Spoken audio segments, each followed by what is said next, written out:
ఆ కవర్ కూడా పెట్టాలన్నారుగా.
ఇక్కడ ఉన్నదా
Good afternoon to one and all. Am I audible?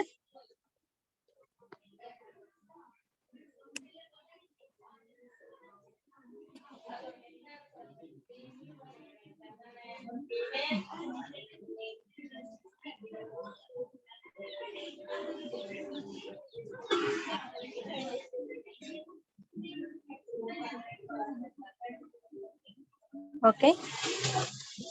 So in last class we have discussed uniform distribution. Now last topic, normal distribution in unit 3.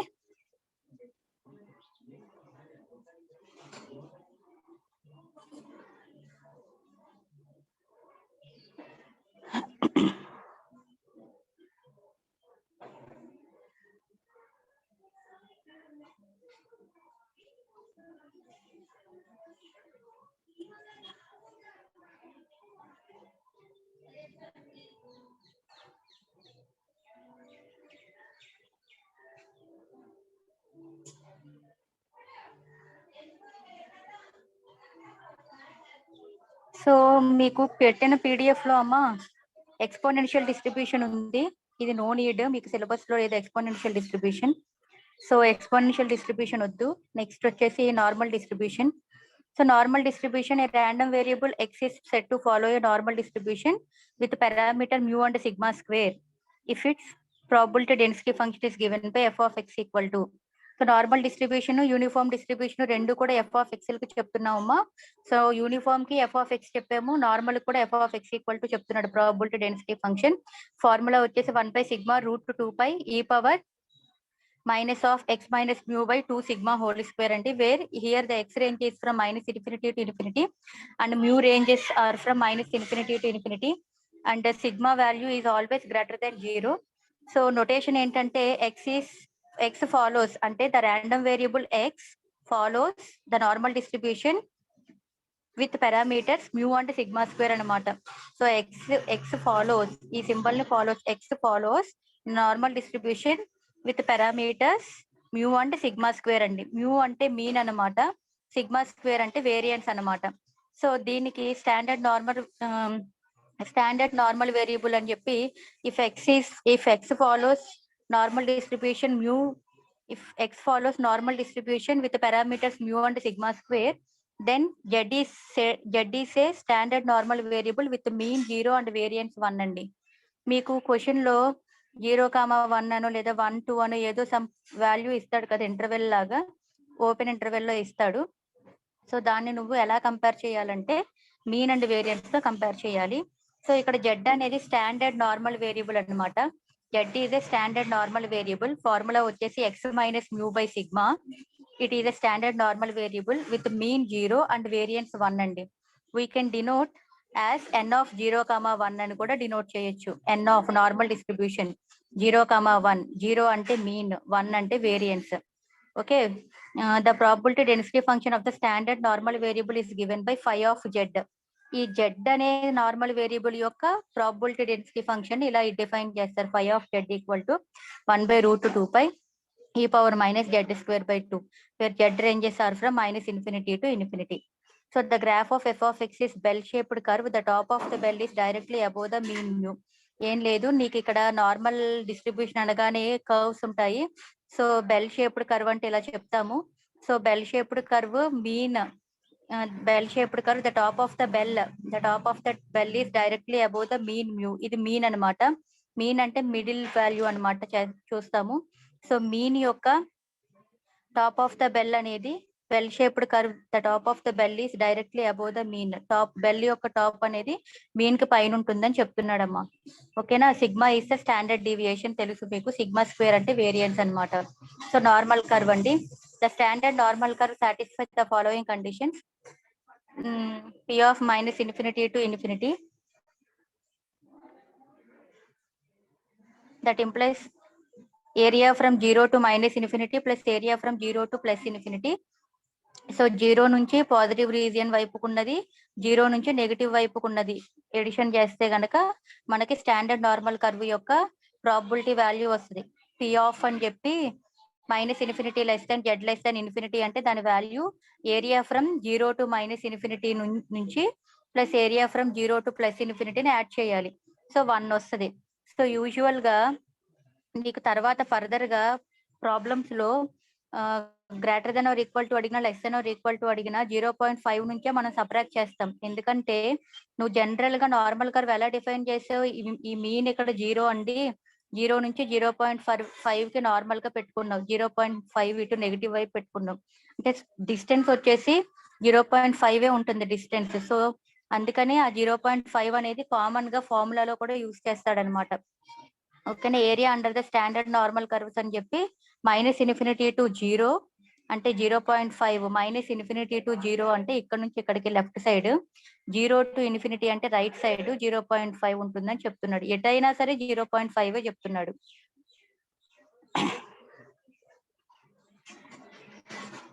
So conditions అండి, నీకు question లో ఇచ్చిన values positive ఉండి ఒకటి positive ఒకటి negative ఉంటే ఎలా చేయాలి, రెండు పాజిటివ్ ఉంటే ఎలా చేయాలి అనేది కండిషన్స్ ఉంటాయి. ఈ కండిషన్స్ తెలుసుకోవాలమ్మా.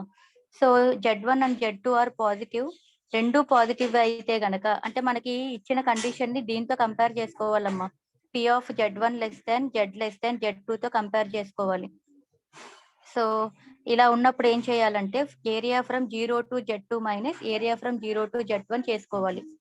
అట్లాగే Z1 Z2 రెండు నెగిటివ్ అనుకోండి, రెండు నెగిటివ్ అన్నప్పుడు ఏం చేయాలి, area from 0 to Z2 plus చేయాలి. నెగిటివ్ ఉంటే ప్లస్ చేయాలి, పాజిటివ్ ఉంటే మైనస్ చేయాలి. ఈ రెండు కండిషన్స్ సిమిలర్ గా ఉన్నాయి. నెక్స్ట్ అండి, ఒకటి నెగిటివ్ ఉండి Z1 నెగిటివ్ ఉండి Z2 పాజిటివ్ ఉందంటే area from 0 to Z2 plus area from 0 to Z1 చేయాలి. నెక్స్ట్ Z లెస్ దాన్ Z1 అంటున్నాడు అంటే 0.5.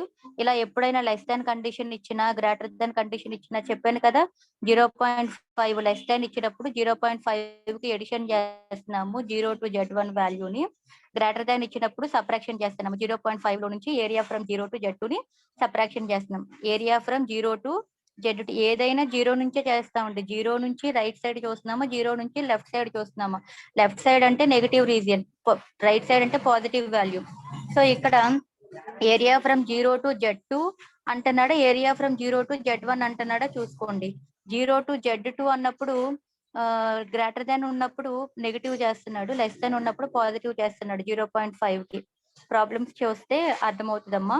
సో నెక్స్ట్ వచ్చేసి ఎట్లా అయితే మనం బైనామియల్ డిస్ట్రిబ్యూషన్ కి, యూనిఫామ్ డిస్ట్రిబ్యూషన్ కి, పాయిజన్ డిస్ట్రిబ్యూషన్ కి moment generating function, mean, variance ఇవన్నీ కనుక్కున్నాం కదా. సో అట్లాగే ఇక్కడ కూడా moment generating function, mean and variance of normal distribution, normal distribution కి కూడా మూమెంట్ జనరేటింగ్ ఫంక్షన్ డిఫైన్ చేయడం, మీన్ డిఫైన్ చేయడం, వేరియన్స్ డిఫైన్ చేయడం ఉంటుందమ్మా. సో ఈ మీన్ అనేది నీకు తెలుసు, మూమెంట్ జనరేటింగ్ ఫంక్షన్ అంటే mx of t తెలుసు, mx of t అంటే e of e power tx అని తెలుసు. e of e power tx ని ఇంటిగ్రేషన్ లో integral -∞ to infinity, e of x కి ఇంటిగ్రేషన్ ఫార్ములా ఏం చెప్తామమ్మా, integral -∞ to infinity x f of x అని చెప్తాం కదా. ఇక్కడ x బదులు e power tx ఉంది కాబట్టి e power tx into f of x పెడుతున్నాం. సో f of x అంటే నీకు తెలుసు కదా, నార్మల్ డిస్ట్రిబ్యూషన్ వాల్యూ ఫార్ములా పెట్టేస్తున్నావు. ఇదంతా జనరల్ ఇంటిగ్రేషన్ ఏనమ్మా. ఒకసారి ప్రతి స్టెప్ నువ్వు చూస్తూ బుక్ లో చేయమ్మా, క్లారిటీ వస్తుంది కొంచెం. ఇదంతా జనరల్ ఇంటిగ్రేషన్, ఒకసారి మీరు చూడండి అమ్మా, ఇంటిగ్రేషన్స్ చూడండి, ఇదంతా ఇంటిగ్రేషన్ మీరు చేయండి. So mx of t moment generating function ఏమో ఇలా వచ్చింది, e power tx plus sigma square t² by 2.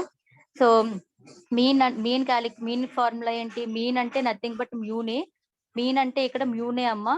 Variance అంటే μ2' మైనస్ μ1' హోల్ స్క్వేర్ అమ్మా. సో మీన్ ఏంటి ఫార్ములా, నార్మల్ డిస్ట్రిబ్యూషన్ లో మీన్ అంటే ఏంటి, మ్యూనే. ఇది ఎలా వచ్చింది అంటే నీ దగ్గర mx of t ఉంది కదా, దీనికి డెరివేటివ్ ఒకసారి కట్టు, డెరివేటివ్ క్యాలిక్యులేట్ చేసి t ఉన్న చోట 0 సబ్స్టిట్యూట్ చేయి, సింప్లిఫై చేస్తే మ్యూనే వస్తుంది చూడండి. అలాగే వేరియన్స్ μ2' అంటే నీ దగ్గర మ్యూ ఉంది కదా, ఐ మీన్ ఇప్పుడు mx of t ని 2 సార్లు డెరివేటివ్ కడితే వచ్చేది μ2 కదా. సో mx of t ని 2 సార్లు డెరివేటివ్ కట్టి t ఉన్న చోట 0 వెయ్యి, దాన్ని మైనస్ μ1' అంటే ఏంటి, మీనే కదా, μ1' కదా మీన్. సో μ1' స్క్వేర్ అంటే మీన్ స్క్వేర్ వేయండి, మ్యూ స్క్వేర్, సింప్లిఫై చేసుకోండి. సో ఇక్కడ ఏమొస్తుంది, వేరియన్స్ కి ఫార్ములా ఇదంతా వస్తుందండి. సో సింప్లిఫై చేయండి అమ్మా. ఇవి మీరు డిఫరెన్షియేషన్ 2 సార్లు చేసి t ఉన్న చోట 0 వేసుకుని సింప్లిఫై చేసుకుంటే ఈ వాల్యూ వస్తుంది వేరియన్స్ కి.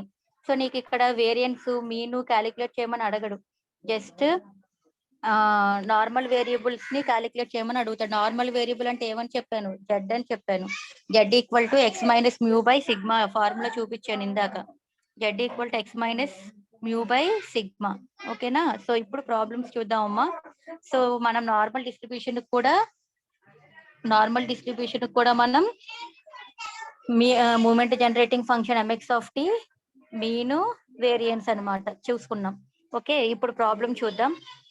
If x is a normal variable with a mean 30 and standard deviation 5, find the probability that వీడు ఇక్కడ మీన్ ఇచ్చేసాడు 30 అని, స్టాండర్డ్ డీవియేషన్ ఇచ్చాడు, సిగ్మా వాల్యూ ఇచ్చాడు 5 అని, and find the probability that P of ఈ వాల్యూ రెండు ఈక్వల్ అవుతున్నాయని చూపించాలి. Here X follows n of 30,5, x follows the normal distribution 30,5 and y follows the normal distribution 15,10. So x follows normal distribution mu, sigma square అని చెప్పా, గుర్తుందా notation? So x follows the normal distribution with the parameters mu and sigma square అన్న, దీంతో compare చేయాలి. So sorry, mu and sigma, ఇక్కడ sigma ఇచ్చాడు, standard deviation ఇచ్చాడు కదా, సో మ్యూ సిగ్మా అని అనాలి. ఒకవేళ వేరియన్స్ ఇచ్చాడు అనుకో లెక్కలో, మ్యూ సిగ్మా స్క్వేర్ అనేదాన్ని. ఓకేనమ్మా, ఇక్కడ స్టాండర్డ్ డీవియేషన్ ఇచ్చాడు కాబట్టి ఎక్స్ ఫాలోస్ అంటే the normal variable x follows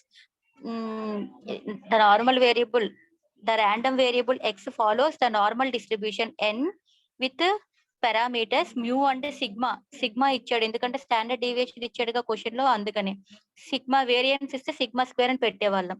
so compare it with N of mu సిగ్మాతో కంపేర్ చేసుకోవాలి. మ్యూ అంటే మీను, సిగ్మా అంటే స్టాండర్డ్ డీవియేషన్. సో నీకు ఇక్కడ వై విషయానికి వస్తేనేమో ఈ వాల్యూ తీసుకోవాలి, ఎక్స్ విషయానికి వస్తే ఈ వాల్యూ తీసుకోవాలి. సో ఫస్ట్ ఆఫ్ ఆల్ మనకి ఇచ్చిన క్వశ్చన్ ఇది, P of 26 less than or equal to X less than or equal to 40 అండి. దీన్ని ఎలా కంపేర్ చేసుకోవాలి? Z1 less than or equal to Z2. ఇక్కడ రాసాను చూడండి, P of Z1 less than or equal to X less than or equal to Z2. Z1 Z2 అనుకోకపోతే ఏబీలను కూడా అనుకోవచ్చు, ఎందుకంటే ఇక్కడ కాన్స్టెంట్లు ఇచ్చాడు కదా, కన్ఫ్యూజ్ అవ్వకుండా ఏబీలు అనుకోవచ్చు. ఓకేనా? So P of A less than or equal to X less than or equal to B తో కంపేర్ చేయండి అమ్మా. ఫార్ములా ఏంటంటే, నువ్వు ఏ అంటే రాసుకో 26 రాసా, బి అంటే 40 రాసా, which is equal to area from 0 to ఇది, ఈ ఫార్ములా తర్వాత రాద్దామండి. So given N normal distribution 30,5 అని ఇచ్చాడు, అంటే మ్యూ 30 సిగ్మా 5. ఫార్ములా ఏంటంటే, నీకు ఇక్కడ కన్ఫ్యూజ్ అవ్వద్దమ్మా, ఇక్కడ మీకు z is equal to x minus mu by sigma formula చూపించానా ఇందాక నార్మల్ వేరియబుల్. ఇప్పుడు నార్మల్ డిస్ట్రిబ్యూషన్ కి సంబంధించి నేను నార్మల్ వేరియబుల్ కనుక్కుంటున్నా. Z equal to x minus mu by sigma కదా. సో నీకు ఇక్కడ ఎక్స్ అంటే ఇక్కడ ఏ ఎందుకు పెట్టాడంటే, ఎక్స్ యొక్క వాల్యూ ఏ టు బికి ఉంది కదా, అందుకని ఎక్స్ ప్లేస్ లో ఒకటి ఏ పెట్టి క్యాలిక్యులేట్ చేసేస్తాము, ఎక్స్ ప్లేస్ లో ఒకటి బి పెట్టి క్యాలిక్యులేట్ చేస్తాం. మన ఫార్ములా ఇదమ్మా, Z equal to x minus mu by sigma అమ్మ. కానీ వీడిక్కడ యాక్చువల్ గా మ్యూ1 అని పెట్టకూడదు, Z1 అని పెడతాము. Z1 ఈక్వల్ టు అంటే ఫస్ట్ వాల్యూ క్యాలిక్యులేట్ చేస్తున్నాం. ఎక్స్ కి 2 రేంజెస్ ఇచ్చాడు కదమ్మా, 26 to 40 అని. సో ఎక్స్ ఫస్ట్ వాల్యూ పెట్టేస్తున్నా 26, తర్వాత 26 మైనస్ మ్యూ అంటే 30 బై సిగ్మా అంటే 5, సింప్లిఫై చేసుకున్న మైనస్ 0.8 వచ్చింది. అలాగే Z2 అండి, Z2 is equal to B minus mu by sigma. B అంటే ఏంటి 40 మైనస్ 30 బై 5 2 వచ్చింది. సో ఇప్పుడు దీన్ని నేను, మరి ఇది Z1 Z2 వాల్యూస్ కదండి, Z1 Z2 అన్న, వీళ్ళు మ్యూ1 మ్యూ2 రాశారు, Z1 Z2 అండి ఇది. సో అంటే దీని అర్థం ఏంటి, మనం దేంతో కంపేర్ చేయాలి? Z1 లెస్ దెన్ Z2 పైన డెఫినిషన్స్ లో ఉందండి. So Z1 less then Z2. Z1 అంటే మైనస్ 0.8 లెస్ దెన్ Z2 అంటే 2 అండి. ఇక్కడ జెడ్ అంటే నార్మల్ వేరియబుల్, అంటే యాక్చువల్ గా X is a normal variable అన్నాం. ఎక్స్ నే మనం ఇక్కడ నోటేషన్ లో ఎలా మాట్లాడుతున్నాం అంటే, జెడ్ తో మాట్లాడుతున్నాం, ఎక్స్ నే జెడ్ గా మాట్లాడుతున్నాం. ఎక్స్ ఎక్కడ మాట్లాడుతున్నా జెడ్ మాట్లాడేస్తూ ఉంటాం అనమాట. So Z1 less then Z2 అనమాట. ఇదే కండిషన్ రాసుకున్నాం. ఇక్కడ చూడండి, మరి మనకి Z1 Z2 కి కండిషన్స్ అని చెప్పి రాసుకున్నాం కదా, కండిషన్స్ రెండు నెగటివ్ అయితే ఒకటి ఫార్ములా, రెండు పాజిటివ్ అయితే ఫార్ములా ఒకటి నెగిటివ్ పాజిటివ్ అయితే కండిషన్స్ చూపించాను కదా ఇందాక. సో అట్లాగా ఇక్కడ ఒకటి నెగిటివ్ ఒకటి పాజిటివ్ కదా. Z1 is negative and Z2 is positive అంటే ఫార్ములా చూడు, ఇదిగో Z1 is negative and Z2 is positive అంటే ఫార్ములా ఏంటండి? Third value area from 0 to Z2 plus area from 0 to Z1 చేయాలి. చూడండి అదే రాస్తాం ఇక్కడ ఫార్ములా. ఇదిగోండి area from 0 to Z2 plus area from 0 to Z1 రాసా. మరి ఏరియా ఫ్రమ్ 0 to Z2 అంటే 0.2881 ఎలా వచ్చింది? ఏరియా ఫ్రమ్ 0 to Z1 ఎలా వచ్చిందో చూద్దాం. ఏరియా ఫ్రమ్ 0 to Z2 అంటే 0 నుంచి Z2 ఎంత? 2 కదా, 2 అన్నమాట. Plus area from 0 to Z1 అంటే 0 నుంచి Z1 ఎంత? 0.8 మైనస్ 0.8. సో నెగిటివ్ ఉన్నా మనం ఎప్పుడు కూడా పాజిటివ్ గా చూస్తాము. ఒకసారి చూడండి. సో 0 to 2 కి 0.2881 ఎలా వచ్చింది? 0 to 0.8 కి 0.477 ఎలా వచ్చిందో చూద్దాం.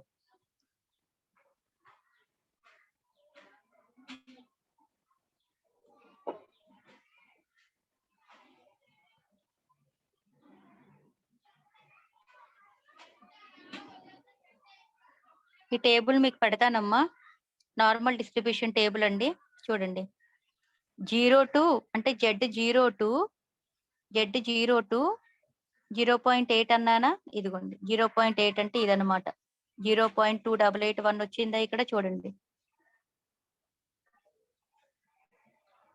చూడండి అమ్మా, area from Z0 to Z అంటే ఈ వాల్యూస్ చూడండి పైనవి. Z0 to 0.8 అన్నాడు. 0.8 0 దగ్గర చూడండి 0.2881 ఉందా? అందుకే అది వేసామమ్మా. మళ్ళీ Z0 నుంచి 2 అన్నాడు. 2 దగ్గర చూడండి 0.4772 అదే వేసుకున్నాడు. అలా రాసుకోవాలమ్మా. ఇలా టేబుల్ పెడతాను, నీకు ప్రాబ్లం చేస్తున్నప్పుడు ఈ టేబుల్లో వాల్యూ కరెక్ట్ గా వేసామో లేదో చూసుకుని వేసుకోండి. ఓకేనమ్మా?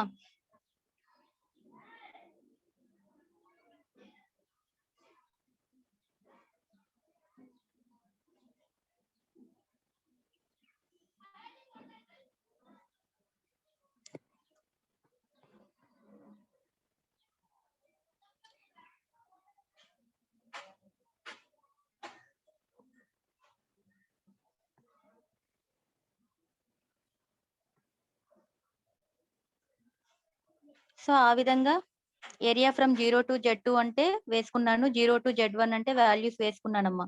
సో ఆ విధంగా ఈ రెండు వాల్యూస్ వచ్చినాయి. యాడ్ చేస్తే this is the probability of the given value 26 x యొక్క వాల్యూ 26 to 40 ఉన్నప్పుడు దాని యొక్క probability value under normal distribution అండి.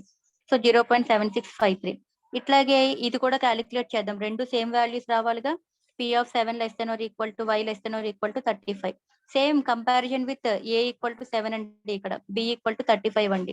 సో n అంటే 15, 10 అంటే మ్యూ 15, n 10, సిగ్మా 10 అండి. సో Z1 చెప్పానా, Z1 Z2 అనుకోండి అన్నాను. ఈడు ఇక్కడ Z1 Z2 అన్నాడు, పైన మ్యూ1 మ్యూ2 అన్నాడు. Z1 Z2 అని అనుకోండి. ఇప్పుడు Z1 equal to A minus mu by sigma. Actual గా Z is equal to X minus mu by sigma. X బదులు A పెడుతున్నాను అంటే Z1 ఫస్ట్ వాల్యూ అవుతుంది. X బదులు B పెడుతున్నాను అంటే Z2 సెకండ్ వాల్యూ అవుతుంది. ఓకేనా? సో ఏ ఉంది నీ దగ్గర? మ్యూ ఉంది, సిగ్మా ఉంది. సబ్స్టిట్యూట్ చేసుకుంటే 0.8. మళ్ళీ Z2 B minus mu by sigma 2 వచ్చిందండి. So same process Z1 less then Z less than Z2. Z1 అంటే minus 0.8 less than Z less than 2 అండి. సో ఇక్కడ ఒకటి నెగిటివ్ ఒకటి పాజిటివ్. మళ్ళీ same formula area from 0 to Z2 plus area from 0 to Z1 same అండి. 0 to 2 కి 0 to 0.8 కి రెండు వాల్యూలు వేసి ఎడిషన్ చేసుకోండి. సో సేమ్ వచ్చినాయి కదా, 0.7653, 0.7653. So LHS equal to RHS. Next అండి second problem, n of 1, 3. Problem అంతా రాయకుండా సింపుల్ గా ఎలా ఇస్తున్నాడు? n of 1, 3 అని ఇచ్చాడు. అంటే అంటే ఇందులోనే సెకండ్ బిట్ అనమాట. Mu is equal to 1, sigma is equal to 3 అన్నమాట.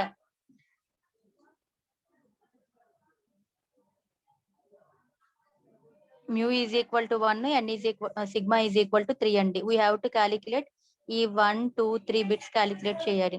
So first bit P of 3.43 less than or equal to x less than or equal to 6.19.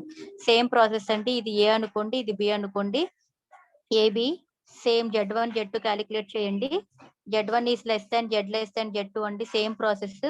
Z1 Z2 రెండు పాజిటివ్ ఏనండి. Positive రెండు పాజిటివ్ అయితే formula ఇది area from 0 to Z2 minus రెండు positive అయితే minus చేయాలిగా area from 0 to Z1 అండి. Same టేబుల్లో చూసుకోండి 0 to Z2 వాల్యూ ఎంత వచ్చిందో, అలాగే 0 to Z1 వాల్యూ ఎంత వచ్చిందో టేబుల్లో చూసుకుని సింప్లిఫై చేసుకుంటే 0.1672 వస్తుందండి. అట్లాగే సేమ్ సెకండ్ బిట్ కూడా సేమ్ అండి. -1.43A అవుతుంది, 6.19B అవుతుంది. Z1 Z2 క్యాలిక్యులేట్ చేయండి. ఒకటి నెగిటివ్ ఒకటి పాజిటివ్ కాబట్టి area from 0 to Z2 plus area from 0 to Z1 మళ్ళీ సేమ్ టేబుల్లో వాల్యూస్ చూసుకుని వేసుకుని ఎడిషన్ చేసుకోండి అమ్మా. Next third bit P of x greater than 5. x greater than 5 ఇచ్చిన x less than 4-5 కండిషన్స్ ఉన్నాయి కదా. కండిషన్స్ చెప్పినప్పుడు ఇవన్నమాట. వీటిల్లో కూడా అడుగుతాడు. లెస్ దాన్ ఇచ్చినా గ్రేటర్ దాన్ ఇచ్చినా 0.5 నుంచి లెస్ దాన్ ఇస్తే యాడ్ చేస్తున్నావు, 0.5 కి సబ్ట్రాక్షన్ చేస్తున్నావు గ్రేటర్ దాన్ ఇస్తే. సో సేమ్ ఇక్కడ కూడా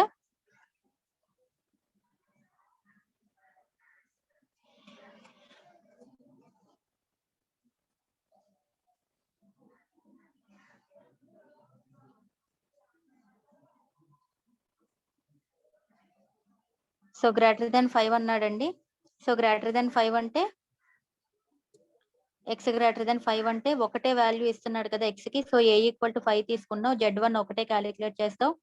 N1,3 ఎక్స్ A మైనస్ అంటే 5 మైనస్ మ్యూ బై సిగ్మా ఫార్ములాలో సబ్స్టిట్యూట్ చేసుకుంటే 1.33 వచ్చింది. అంటే P ఆఫ్ ఇక్కడ Z వాల్యూ ఎంత వచ్చింది 1.33. మనకి గ్రేటర్ దాన్ అన్నాడు కాబట్టి గ్రేటర్ దాన్ పెట్టుకోవాలి. P of Z greater than 1.33 అని వేసుకోవాలి. ఫార్ములా ఏంటి 0.5 మైనస్ ఏరియా ఫ్రమ్ 0 to 1.33 ఎంత వస్తుందో అక్కడ నుంచే తీసేయాలి. So 0.5 minus area from 0 to 1.33. So మళ్ళీ సేమ్ టేబుల్లో జీరో చూడండి, 0 నుంచి 1.33 వాల్యూ రాసుకుంటే 0.4082 అంటే ఒకసారి చూసుకుని రాయండి మీరు కూడా. సో సింప్లిఫై చేస్తే 0.0918 అమ్మా. సో ఇట్లా టేబుల్ ని బట్టి నువ్వే వాల్యూస్ వేసుకోవాలమ్మా. ఈ క్వశ్చన్ కూడా మీరు చేయొచ్చు, ఒకసారి చూసుకోండి. నేను నెక్స్ట్ క్లాస్ లో ఈ థర్డ్ క్వశ్చన్ నుంచి ఎక్స్ప్లెయిన్ చేస్తా. 3, 4 ఇక్కడ ఏవో additive property of normal distribution అని ఇచ్చాడు. ఈ 2 క్వశ్చన్లు, ఈ 4 క్వశ్చన్స్ నెక్స్ట్ క్లాస్ లో ఎక్స్ప్లెయిన్ చేస్తానమ్మా. సో థర్డ్ యూనిట్ రేపటితో అవుతుంది. 4, 5 చిన్నవేలండి. 2 యూనిట్లు కలిపి ఎట్ ఏ టైమ్ ర్యాండమ్ గా చెప్పుకుంటూ వెళ్దాం, చూద్దాం. 4, 5 కలిపి ఒక యూనిటే. So any doubts?